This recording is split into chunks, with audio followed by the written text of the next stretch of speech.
सुरुवातीला बघूया चंद्रपूर येथील बातमी। राज्यातील सर्व पशूंना टॅगिंग करून त्यांची नोंद भारत पशुधन प्रणालीवर घेणे बंधनकारक करण्याबाबतचा शासन निर्णय निर्गमित झाला आहे। चंद्रपूर जिल्ह्यातील सर्व पशुपालक शेतकऱ्यांकडे असलेल्या सर्व पशुधनाच्या कानात इयर टॅगिंग करून त्यांची नोंद भारत पशुधन प्रणालीवर करणे आवश्यक आहे।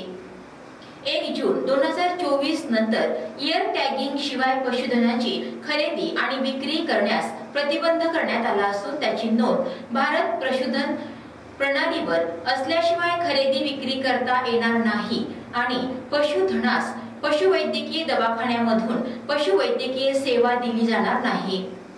नैसर्गिक आपत्ती, विजेचा धक्का आणि वन्य प्राण्यांच्या हल्ल्यात मृत्युमुखी पडलेल्या पशुधनाला इयर टॅगिंग केलेली नसल्यास नुकसान भरपाईची रक्कम मिळणार नाही।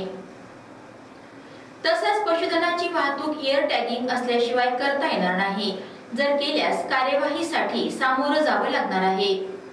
इयर टॅगिंग नसलेल्या पशुधनाची बाजार समित्या, आठवडी बाजार आणि गावागावातील खरेदी विक्री करण्यास प्रतिबंध करण्यात आला आहे।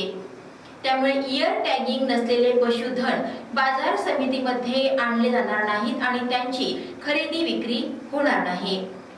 बघूया जिल्हा पशुसंवर्धन उपायुक्त डॉक्टर मंगेश काळे यांनी या संदर्भात लाईव्ह चंद्रपूरला काय प्रतिक्रिया दिलेली आहे। नॅशनल डिजिटल लाईव्हस्टॉक मिशन याच्यावर गाय वर्ग, म्हैस वर्ग आणि शेळी आणि मेंढी हे सर्व जनावरे जे आहे ते या प्रणालीवर आपल्याला नोंदणी करणे आवश्यक आहे। नोंदणी करणे म्हणजे त्याच्या कानाला इयर टॅग लावणे आणि त्यांचं रजिस्ट्रेशन त्या प्रणालीवर करणे।